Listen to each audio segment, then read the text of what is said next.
آج ایک اہم مسئلہ، اور منع کرتا رہتا ہوں بچوں کو، لیکن آج مجھے موبائل استعمال کرنا پڑے گا.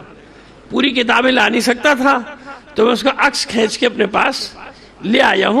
گزشتہ سال ایک مسئلہ پیش ہوا تھا، میں نے 1 سال انتظار کیا کہ ایام عزا میں ہی جواب دوں گا.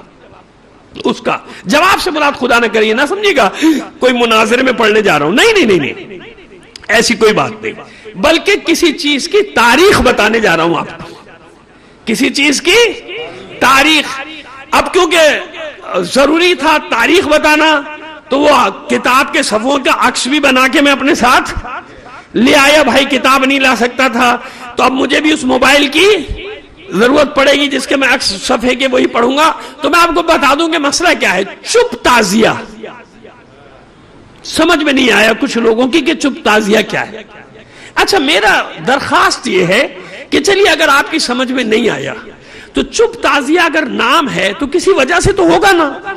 تو پہلے تو آپ کو تحقیق کرنی چاہیے کہ چپ تعزیہ کہا کیوں جاتا ہے نا. اس کی تاریخ میں جانا چاہیے نا. بھائی ٹھیک ہے، غلط صحیح ہے، آپ کی مرضی، آپ اس کو غلط سمجھے صحیح سمجھے، میں آپ سے زبردستی نہیں منوا سکتا صحیح. لیکن پہلی بات کیا ہے کہ یہ کہنے سے پہلے کہ یہ نام رکھ لیے، الٹے سیدھے نام رکھ دیے چپ تعزیہ، بھلا اس کا کیا مقصد ہے؟ بھائی اس کا مقصد پہلے آپ پوچھ تو لینا، پہلے پڑھ لیں. اگر آپ نے نہیں پڑھا تاریخ پڑھ لیں، آپ کو معلوم ہو جائے گی عزاداری کی تاریخ میں کہ چپ تعزیہ کہاں سے آیا، کیوں آیا، کون لایا. پھر آپ کی مرضی ہے، پھر بھی آپ کی مرضی ہے بھائی، آپ مانیں یا نہ مانیں. میں کون ہوں زبردستی آپ سے منوانے والا؟ تو سنیے چپ تعزیہ کی تاریخ تاکہ آپ کو بھی ہمیشہ یاد رہے کہ یہ 8 ربیع الاول کے جلوس کو چپ تعزیہ کیوں کہا جاتا ہے. یہ ایک تاریخی سند آپ کے حوالے کرنے جا رہا ہوں میں، اور انشاءاللہ مجھے یقین ہے کہ ہمیشہ یہ چیزیں آپ کے کام آئیں گی. 1857 جس کو انگریز نے نام دیا غدر کا، ہم نے نام دیا جنگ آزادی کا، ہے نا. وہ تو غدر کا نام دیا، حالانکہ ان کی حکومت تو نہیں تھی. لیکن خیر، اس غدر میں آپ یاد رکھیے گا کہ 2-3 جگہوں پہ سخت مزاحمت ہوئی، جن میں ایک سلطنت ہے اودھ کی. اسی لیے اودھ کا مذاق بنایا گیا. یہ انگریز مذاق بنا، جو ان سے لڑا نا ان کا مذاق بنایا. مطلب سکھ لڑے ان کا مذاق بنایا، اور قوموں کے نام نہیں لینا چاہتا، وہ لڑے ان کا مذاق بنایا. سب سے سخت مزاحمت ہوئی اودھ میں. ملکہ حضرت محل، کیونکہ باجد علی شاہ کو تو گرفتار کر لیا گیا تھا نا، وہ گرفتار کر کے وہ آگرے کے قلعے پہنچا دیا گیا تھا باجد علی شاہ کو. تو اس کی ملکہ جو تھی ملکہ حضرت محل، اور میں یہ آنکھوں سے دیکھ کر آیا ہوں بھائی، یہ لکھنؤ کی بات کر رہا ہوں اور کہیں کی بات نہیں کر رہا. جہاں کے باقے مشہور کیے تھے نا انگریزوں نے، وہ باقے جانباز ہوتے تھے. کیا ہوتے تھے؟ جانباز، لڑاکے ہوتے تھے. لیکن ان کو انگریزوں نے دوسری صورت بنا کے پیش کیا. اب میں بتانے جا رہا ہوں آپ کو تاریخ.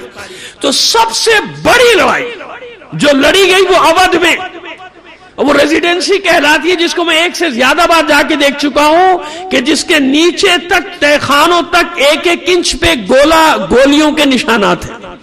اتنی بڑی لڑائی لڑی ہے اودھ والوں نے انگریزوں سے کہ اس کے بعد توپوں سے باندھ کے انگریزوں نے اڑا دیا. آپ جانتے ہیں کہ اودھ پہ سلطنت کس کی تھی؟ مومنین کی تھی نا. آبادی سب کی تھی، لڑے سب تھے. ہندوؤں نے بھی ساتھ دیا تھا، ہمارے اہل سنت برادران نے بھی ساتھ دیا تھا، کیونکہ سلطنت اودھ کے نوابین جو تھے ان کی مہربانیاں مشہور تھی نا. وہ الگ ایک تاریخ ہے کہ کب سے ان کی مہربانیاں مشہور ہوئی. تو یاد رکھیے کہ 12 دن کا محرم ہوتا تھا. کتنے دن کا ہوتا تھا؟ 12 دن کا محرم ہوتا تھا. نواب سعادت علی خان کے زمانے میں یہ ہو گیا 40 دن کا. یعنی جب انگریزوں سے بھی لڑائیاں چل رہی تھی، یہ سن 40 سے 50 کا زمانہ، اس میں چہلم تک پہنچا دیا گیا کہ چہلم بھی بنایا جانا چاہیے. تو چہلم پہ عزاداری ختم ہو جاتی تھی. کیا ہو جاتی تھی؟ چہلم پہ عزاداری. چہلم پہ آخری تعزیہ، پہلے آپ کو زبانی بتا دینا سب، پھر پڑھ کے بتائیں گے کتاب سے، اور حوالہ بھی دے دیں گے کتاب کیا ہے اور اس کا مصنف کون ہے. تو وہاں کا نواب احمد علی خان، بہت بڑا نواب، چہلم کو جو آخری تعزیہ اٹھتا تھا وہ اس کے یہاں سے اٹھتا تھا، اور وہ بڑے امام باڑے یا چھوٹے امام باڑے میں غالباً جا کے بھی میں بتا دوں گا آپ کو، وہاں جا کے ختم ہوتا تھا اور ایام عزا ختم ہو جاتے تھے، ایام ازا کا اختتام ہو جاتا تھا ان کے اس تعزیے پہ. اور جب وہ تعزیے اٹھتے تھے نا نوابین کے، تو مراتب کے ساتھ، ماہی مراتب کہا جاتا تھا، یعنی جناب وہ نقارے اور یہ ساری چیزیں ساتھ ساتھ، جیسے وہ غم کے، جیسے آپ مشہد میں دیکھتے ہیں نقارے بجتے، تو اس طرح سے ہو جاتے تھے. نواب احمد علی خان وہ نواب ہے کہ جو انگریزوں سے متنفر بھی تھا، اور اس نے ملکہ حضرت محل کی مدد بھی کی تھی، اور بہت مدد کی تھی انگریزوں کے خلاف لڑنے میں. اب یہ حوالے دے دیتے. ہوا یہ کہ ایک انگریز افسر کی بیوی کو کسی احمد علی خان نامی آدمی نے کانپور میں قتل کر دیا. نام تھا احمد علی. ہاں آج کی عدالتیں نہیں سمجھنا، پہلے بھی ایسے ہی تھا، بلکہ انگریز ہی بنا کے گیا. ہمارے یہاں کس کی عدالتیں چل رہی ہیں؟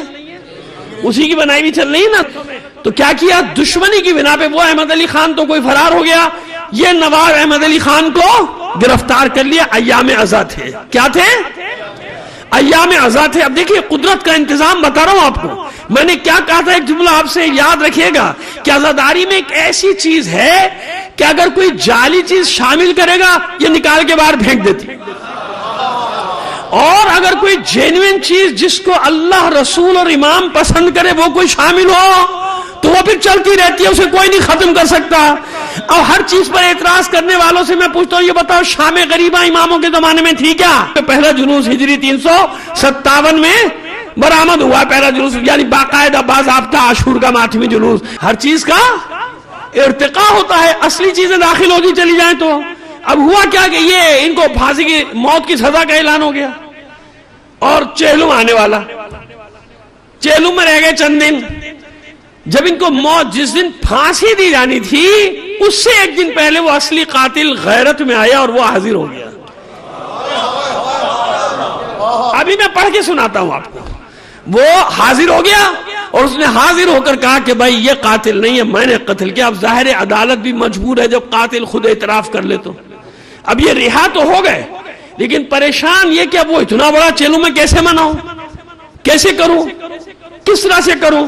اور وہ پرمٹ کے سلسلے بھی اسی وقت انگریزوں نے یہ ساری چیزیں، وہی زمانہ تھا جاری ہو رہے تھے. میں کیونکہ دیکھ چکا ہوں 1862 کا ایک پرمٹ کراچی میں ایک میں دیکھ چکا ہوں 1862 کا، آج تک وہ چل رہا ہے، پرمٹ ہیں اس کے متعلق ماشاءاللہ. تو خیر اب یہ ایک مسئلہ ہو گیا، گڑبڑ ہو گئی کہ بھئی چیلم قریب آ رہا ہے، یہ سارا انتظام ہو نہیں سکتا. انگریزوں نے اجازت نہیں دی، انگریز حکومت نے اجازت نہیں کہا کہ اور کسی دن کرنا ہے تو کر لو. اچھا اب یہ میٹنگ بیٹھی مومنین کی. جب یہ میٹنگ بیٹھی کیا کیا جائے تو کہا کہ اچھا ایسا ہے کہ 8 ربیع الاول معصوم کی شہادت کی تاریخ آ رہی ہے، لہذا اس تک ہم انتظام بھی کر لیں گے اور کچھ بھاگ دوڑ کر کے کچھ نہ کچھ اجازت لے لیں گے. اور جب اتنے دن آگے بڑھ گیا، ایسے معاملے میں اللہ عقلوں کو خبت کر دیتا ہے نا. انگریزوں کی عقلیں بھی خبت ہو گئیں. وہ خوش ہو گئے کہ چہلم بند ہو گیا، وہ خوش ہو گئے کہ چہلم بند ہو گیا. ہاں ٹھیک ہے 8 ربیع الاول کو کر لو، 8 ربیع الاول کو کر لو. جب 8 ربیع الاول کی اجازت، لیکن شرط کے ساتھ دی کہ ماہی مراتب نہیں ہوں گے، ماتم نہیں ہوگا، نقارے نہیں ہوں گے، خاموشی سے جاؤ گے، بازار بھی بند نہیں ہوگا. مان لیا کہ ٹھیک ہے. علماء نے تائید کر دی، علماء نے تائید کر دی. ٹھیک ہے جلوس تو اٹھاؤ نا تاکہ ایام ازا اختتام تو ہو. اب ہوا یہ کہ 8 ربیع الاول کو جب یہ تعزیہ برآمد ہوا تو ہزاروں شیعہ خاموشی سے جا رہے تھے. سمجھ گئے؟ خاموشی سے جا رہے تھے. تعزیہ ساجدہ تھوڑی تھوڑی دور چل کر ایک آدمی ایک مصرع یا 2 مصرع پڑھ دیتا تھا لوگوں کو روک کے. وہ ابھی پرانے لوگوں کو یاد ہوگا، مجھے تو اچھی طرح یاد ہے، اب تو کچھ اور ہو گیا ہے معاملہ. ہم جب چلتے تھے بڑھے چلیے ادب اور قاعدے سے، سواری ہے شہید کربلا کی. اب سمجھ میں آیا. تو جب وہ خاموشی سے گیا تو آئندہ سال بھی انگریزوں نے کیا کیا کہ نہیں اس تاریخ کو اٹھایا تھا لہذا اسی تاریخ کو اٹھاؤ گے. تو یوں قدرتی طور پہ ہوا کیا کہ عزاداری جو 40 دن کی تھی وہ 8 ربیع الاول تک بڑھ گئی. چہلم تک تو لوگ منا نہیں لگے نا.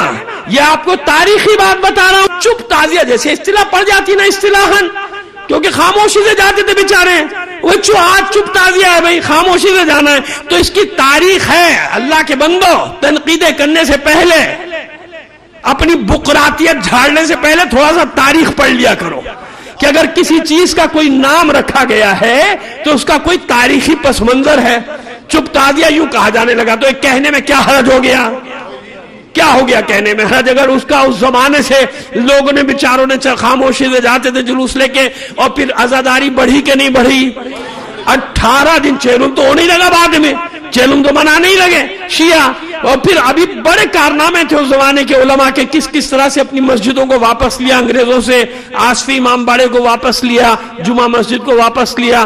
یہ ایک الگ تاریخ ہے اودھ کی، لیکن کیونکہ بتایا نہیں جاتا، ہمیں یہی بتایا جاتا ہے کہ وہاں کے علماء نے تو کچھ کیا ہی نہیں، وہ سارے بیکار تھے۔ برے صغیر میں پتہ نہیں کیسے تشیع ایسے پھیل گیا اتنی تیزی سے، وہ تو سارے بیکار تھے وہاں کے۔ صلوات بھیجیے محمد آل محمد پر، کچھ کیا ہی نہیں۔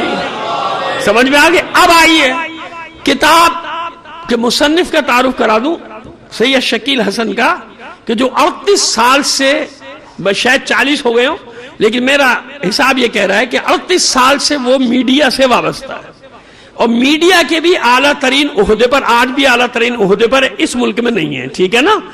اچھا، پھر اس نے فارسی، عربی، انگلش، سنسکرت، اردو، ان 5 زبانوں پہ مادری زبان کی طرح اس کو عبور حاصل ہے۔ اس میں 2-3 زبانوں میں جہاں تک میں جانتا ہوں ماسٹرز بھی علی گڑھ یونیورسٹی سے کیا ہوا ہے۔ اور ایک اعزاز اس آدمی کا یہ ہے کہ میڈیا کی تاریخ، یعنی صحافت کی تاریخ کی دنیا میں پہلی کتاب اس نے لکھی ہے۔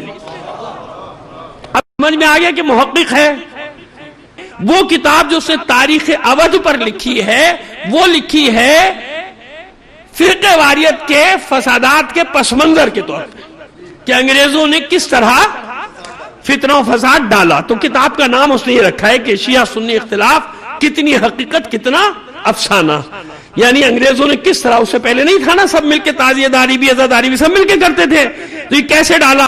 اب اس کتاب کے وہ 2 صفحے پڑھ رہا ہوں جس کا خلاصہ کے بلکہ کوئی زیادہ بتا دیا میں نے آپ کو، تو وہ میں پڑھ کے لفظ بہ لفظ آپ کو سنا رہا ہوں تاکہ یہ چیز یہاں پہ ریکارڈ میں محفوظ ہو جائے، اور پھر کوئی اعتراض نہ کرے کہ آتے یوں ہی کہہ کے چلے جاتے، نہیں، میں یوں ہی نہیں کہہ کے جا رہا۔ اب اس کے جواب میں کسی کے پاس کوئی دلیل ہو، ثبوت ہو، تو وہ بھی دلیل یا ثبوت لے کر آئے جیسے میں دلیل اور ثبوت لے کر آ رہا ہوں۔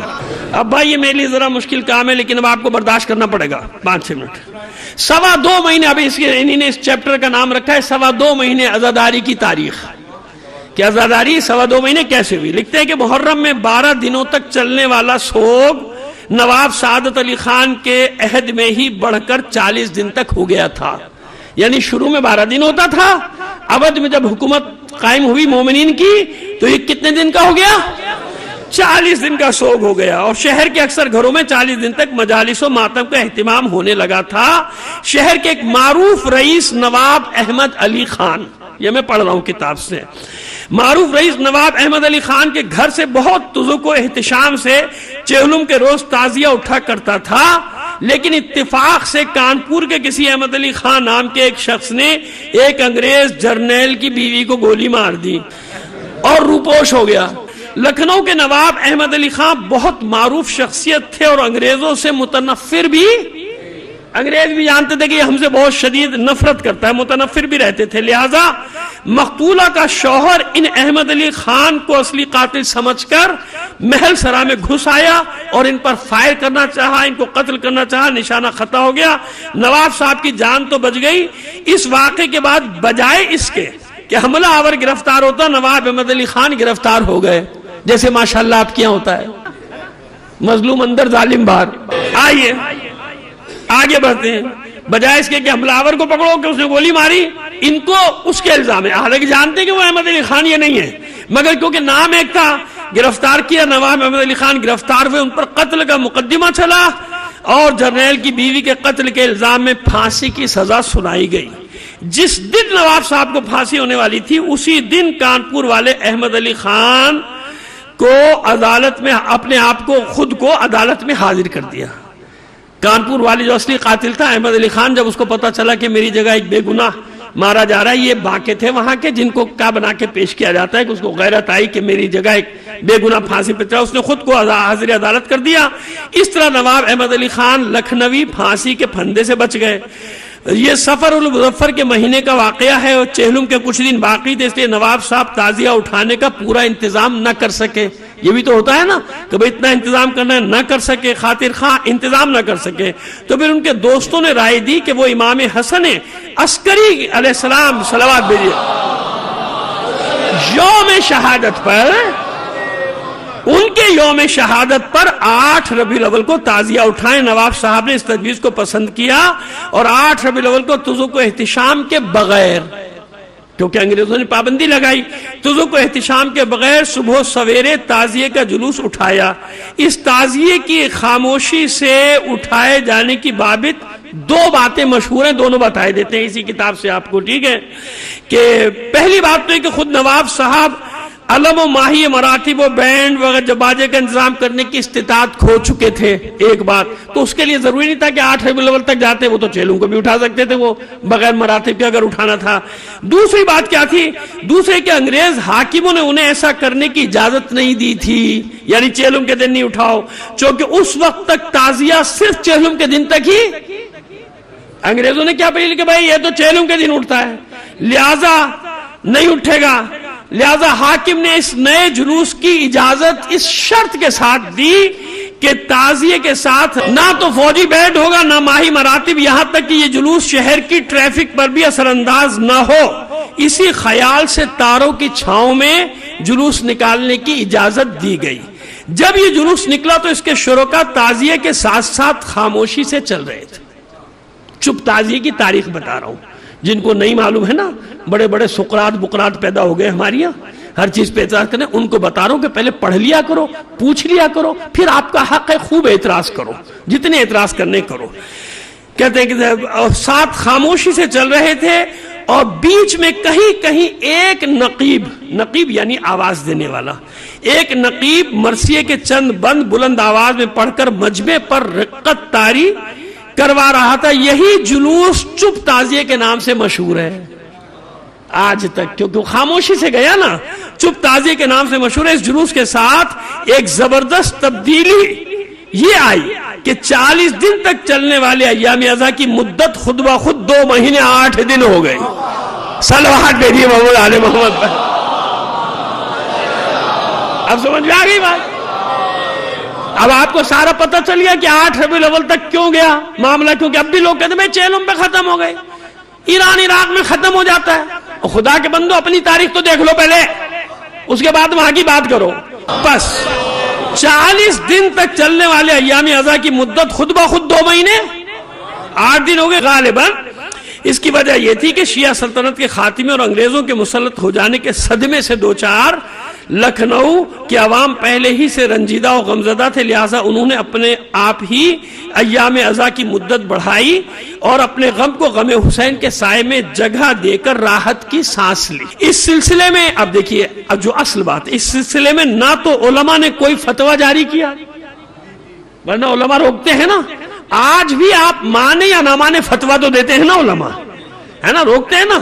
تو کوئی فتویٰ جاری کیا اور نہ ہی کسی تنظیم نے ایام ازا کو بڑھائے جانے کی سفارش کی. رفتہ رفتہ یو پی کے دوسرے شہروں میں بھی اب ایسے ہی ہوتا ہے نا, یہ چپ تعزیے کے نام سے جلوس اٹھنے لگے. انہوں نے کہا ہم بھی 8 ربیع الاول کو جلوس اٹھائیں گے, چپ تعزیے کا اٹھنے لگے. اور 2.25 مہینے تک عزاداری ہونے لگی.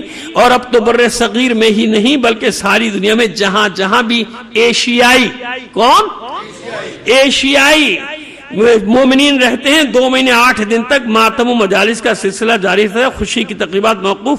آگے بھی ایک بہت بڑا انقلابی واقعہ ہے لیکن سارا وقت اسی میں نکل جائے گا. اب سمجھ میں آ گیا چپ تعزیہ. 1 سال میں نے انتظار کیا ہے, خون کھول رہا تھا میرا جب میں نے مذاق اڑاتے ہوئے سنا کچھ لوگوں کو, یہ کیا لے کے آئے اور چپ تعزیہ, بولنے والا تعزیہ, اس طرح کے. اللہ معاف کرے, استغفار کرو, توبہ کرو. یہ عزاداری کی آیات ہیں, نشانیاں ہیں, یہ شاعر عزاداری ہیں. سمجھ میں آ رہی ہے بات؟ ان کا مذاق اڑانے سے پہلے سوچ لیا کرو کہ ان سب کی نسبت حسین سے, ان سب کی نسبت کربلا والوں سے. اگر کوئی کسی شاعر کے نام پہ جال بٹا کر رہا ہے تو وہ غلط کر رہا ہے نا، کوئی فراڈ کر رہا ہے تو وہ غلط کر رہا ہے. یہ اصل چیز کی مخالفت کیوں کرتے ہو؟ اور یا پھر تحقیق کرو، جاؤ معلوم کرو. میں لے کر آیا نا اسی لیے. میرے نادان دوست، میں آپ کا دوست ہوں، آپ کو مشورہ دے رہا ہوں کہ خدا کے لیے عزاداری کے معاملے میں اپنی زبانوں کو احتیاط سے کھلا کرو. عزاداری کے معاملات میں احتیاط سے کام لیا کرو. بھائی ہم خود جہاں ہم دیکھتے ہیں کہ بہت زیادہ خرابی، کیا ہم نہیں روکتے؟ منع نہیں کہ ہم جانتے کہ نہیں یہ عزاداری نہیں ہو رہی بلکہ عزاداری کی توہین ہو رہی ہے، ٹھیک ہے نا؟ روکتے ہیں کہ نہیں روکتے؟ لیکن نہیں، جو عزاداری ہے، جو عزاداری کے شعائر ہیں، نشانیاں ہیں، علامات ہیں، اللہ کے بندوں یہ بھی تو آیات ہیں نا. وہ قرآن صامت کی آیات ہیں، یہ قرآن ناطق کی آیات ہیں.